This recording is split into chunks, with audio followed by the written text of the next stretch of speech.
Porque no fim das contas, se não houver algo externo a nós que venha nos salvar de nós mesmos, o que me diferencia do meu inimigo é muito pouco. O cara que quer me cancelar, o cara que quer me matar, o cara que quer que eu me mate, sabe? Porque eu dei uma opinião errada. Cara, nós não somos capazes de nos salvar de nós mesmos. Né? Nem como sociedade, nem num paraíso utópico comunista, nem por meio de uma revolução, nem por meio da ditadura militar, nem por no meio do paraíso, golpe. nem num paraíso Ou libertário. no paraíso liberal. Ou, Não existe paraíso de verdade. Isso seja é utopia. seja com ou sem liberdade de Talvez expressão. exista o paraíso religioso, mas na Terra não existe um paraíso. Sabe qual que é o lance do paraíso religioso? Assim, bom, precisa de fé, né? É um elemento que está na base desse tipo de pensamento. Então, precisa de fé. Mas, assim, o lance do paraíso religioso, ele Nietzsche fala um treco que o cristianismo ele promete, mas não cumpre. Ele tá revirando no túmulo porque eu tô super simplificando o que ele falou, tá? Mas assim, você joga a harmonia pro futuro e um dia vai ter, entendeu? Um dia vai ter, mas aqui e agora, Iago, aqui e agora a gente só pode esperar. Então, o lance do paraíso religioso é que ele também pode se transformar no inferno. Porque se o que é bom só tá no futuro e não alcança o presente... Pode prender pessoas num trabalho infinito pro futuro enquanto ela destrói o próprio presente. Cara, é desesperador, porque... então o presente sempre vai ser muito ruim, eu não preciso ter muitos comprometimentos éticos, porque é só o que vem no final que importa. Na verdade é o contrário, né? Você tem que ter comprometimentos éticos, porque é o que vem no final que importa e você vai julgado pela sua eticidade, né? Porque você tá jogando agora já com uma segunda derivada. O que eu tô querendo dizer com segunda derivada? Ao longo da história, você tem dois jeitos de entender esse negócio do futuro. Se o futuro escatológico ele é um paraíso que vem, e eu acredito nesse paraíso que vai vir um dia, uma opção é eu olhar para esse paraíso e dizer assim, para eu fazer parte desse paraíso, eu preciso ter um bom comportamento, eu vou ser julgado por isso, né? Então eu tenho que ser ético. E eu viro um moralista, tá? Que é meio que o papel da religião, né? Moralizar o homem. Então, O que eu tô querendo dizer é uma outra parada, entendeu? A alternativa que eu tô colocando aqui é uma outra. Monark, vamos dizer o seguinte, cara, que você acredita nesse futuro, ou hipoteticamente, vamos dizer que você acredita que um dia Jesus vai voltar e vai consertar as coisas aqui, tá? E aí ele vira pra você, Monark, e fala pra você o seguinte, Monark, eu já carimbei teu passaporte, você vai fazer parte desse treco. Uma primeira reação que a gente pode ter, e é isso que Nietzsche está criticando, é o seguinte, pô, cara, eu já sou cristão, já tenho a minha entrada no paraíso garantida, o que eu faço aqui agora é mais um moralismo mesmo. Mas vamos dizer que Jesus disse o seguinte, eu vou te mostrar um pouco de como é esse futuro. Eu vou construir uma cidade nova, vai ter um novo céu e uma nova terra, você vai morar lá. Lá, a crueldade entre as pessoas não vai existir. A gente vai participar de um grande banquete com Jesus. As pessoas vão se tratar bem. E você já é um habitante desse lugar no futuro. A perspectiva muda um pouco. Você deixa de ser um moralista que quer conquistar o seu lugar ali, e você se torna uma pessoa que diz, cara, eu não sou cidadão desse espaço de hoje, eu sou um cidadão daquela nova Jerusalém do futuro, daquela nova cidade do futuro, não faz sentido eu me comportar como se eu não fosse cidadão de lá. O que eu estou querendo dizer? O futuro escatológico do texto bíblico, pelo menos, ou de Jesus, ele difere do Milton Friedman, ele difere do Marx no seguinte sentido. O que existe hoje, como bem disse o Monark, é sofrimento. Porque as pessoas estão num conflito que não acaba, porque não existe espaço para perdão, porque misericórdia é um treco que você acha pouco, porque dá vazão para o nosso lado mais individualista e mais egocêntrico, é mais fácil. E porque a dor e o sofrimento é a coisa mais real que existe, né? E ela se origina em alguma coisa. Se eu acredito que o meu verdadeiro lar é um lugar onde não tem essa dor, esse sofrimento, eu passo a reorganizar a minha vida no momento presente para que esse momento presente se pareça com aquele futuro que eu desejo. Então, para que tenha menos dor, para que tenha menos sofrimento. Eu não vou alcançar, pela minha mão, resolver os problemas do mundo. Isso aí é loucura do Iago. É loucura de todo mundo que quer pegar um trabalho desse. Isso a gente não vai com Cada as um tem nossas seus mãos. pecados aí, né? Eu sei que disse que você tem essa noia. Eu tenho. A gente não tem essa capacidade de consertar o mundo, mas, cara, se eu conseguir fazer com que o meu círculo, que o meu entorno veja um pouco do que é essa nova Jerusalém prometida, cara, a religião deixa de ser uma promessa que não se cumpre. Ou um mero fator moralizador. Um mero fator moralizador. E Jesus se torna um treco mais real. Por que Jesus se torna um treco mais real? Porque esse anseio de ver Jesus no futuro que eu tenho por fé, na vida daquela pessoa que eu agi como Jesus, se torna concreto. O problema é saber o que é o paraíso, né? E saber como você deve agir em terra para alcançar o que seria um paraíso que você nem sabe o que é, né? Você precisa de uma revelação pra isso. Cara, eu acho que tem esse problema, mas eu acho que tem algumas coisas que são tão óbvias. Deus, e aí a minha visão como teólogo, tá? Eu acho que Deus deixou algumas coisas no mundo que são tão claras para o ser humano entender. Dicas. Tipo o que Jesus disse que era principal mesmo. Ame a Deus acima de todas as coisas, com toda a tua força, com todo o teu entendimento, e ame o próximo como a você mesmo. Cara, eu acho que é difícil ter um paraíso que seja diferente de um amor ao próximo. Igual a você mesmo. Eu acho difícil de imaginar qualquer paraíso que seja diferente disso. Eu acho muito difícil imaginar um paraíso. Eu acho difícil imaginar qualquer paraíso. Pra mim, o conceito de paraíso é a coisa mais chata que existe no mundo. Por quê? Um lugar onde não tem mais problemas é um lugar extremamente tedioso. Será que a ideia de um... E olha, vamos lá. Agora vamos jogar com as loucuras, com as viagens no Monark. Será que a ideia de um paraíso vindouro, onde o mundo foi consertado, é um lugar que não existe mais nenhum tipo de desafio ou algo a ser feito?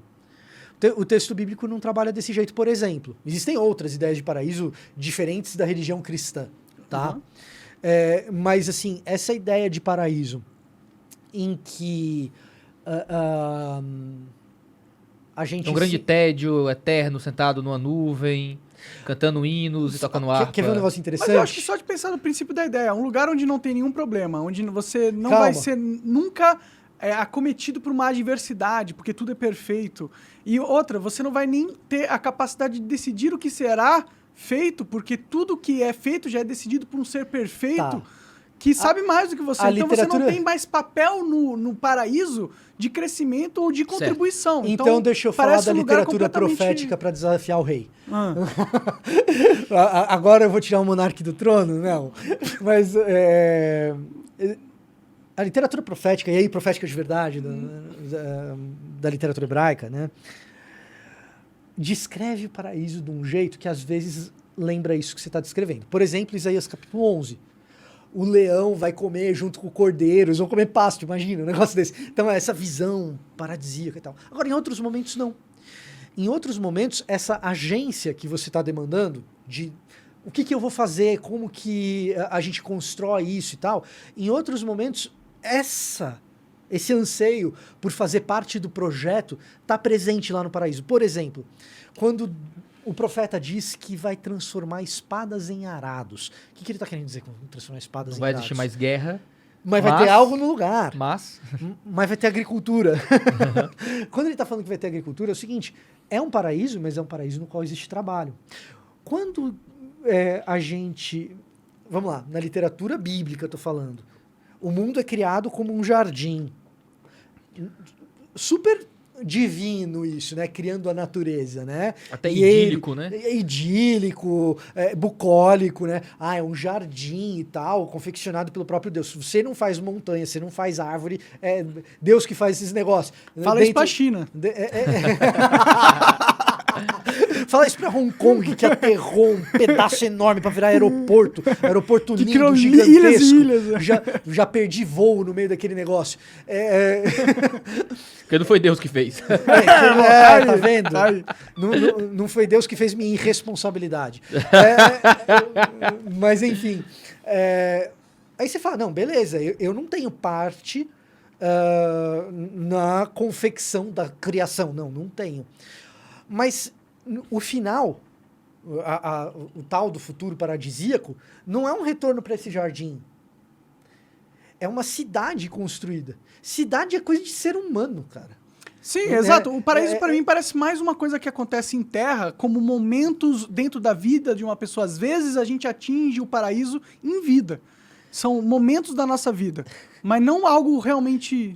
Ele andou lendo C.H. Dodd, né? Tem uns teólogos estranhos que concordam com isso. Você andou lendo George Eldon Ladd. O nome do que você está falando tem nome na teologia. A teologia tem nome. Chama tensão escatológica. É a ideia de já e ainda não. É a escatologia inaugurada. Exato.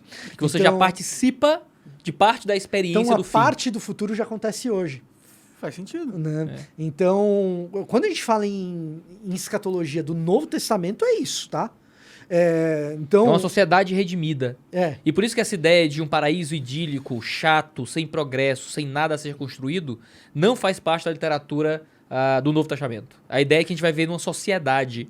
E é uma sociedade com construção, com trabalho. Algo vai ser feito e desenvolvido. Então, assim, a diferença é que, ao invés dos grandes líderes mundiais tentando dominar o mundo, vai ter o próprio Deus reinando no mundo. Né? Ao invés da dor e do trabalho e do sofrimento... Que é o conceito do anarcocapitalismo. Anarcocapitalismo é totalmente Deus. É acreditar que se qualquer um fazer o que quiser vai dar certo o bagulho. Não vai, de jeito nenhum. Mas é acreditar em Deus, acreditar que existe uma lei divina que vai nos guiar independente da lei do homem. Sim, isso é ignorar que também existe uma outra força dentro de nós, que é o nosso espírito pecador. Demônio. Né? Nem precisa do demônio, nem precisa da ajuda do demônio necessariamente. Nós, por si só, somos diabos o tempo inteiro. Ah, sim, eu já fiz coisas contra nós mesmos, contra os outros. Eu me arrependo de ter feito. Graças a Deus. Algumas Graças coisas. a Deus. Mas esse é o caminho de uma escatologia, de que a gente às vezes imagina o céu numa visão meio de um catolicismo cultural, uma coisa meio... Isso nem é um catolicismo, cara. Eu vou dizer pra você que assim... Por isso é um catolicismo cultural, é uma coisa assim meio anjinho. Mas eu acho céu, que a gente sabe? Protestante também contribuiu pra essa... É aquela visão, é céu do Porta dos Fundos, sabe?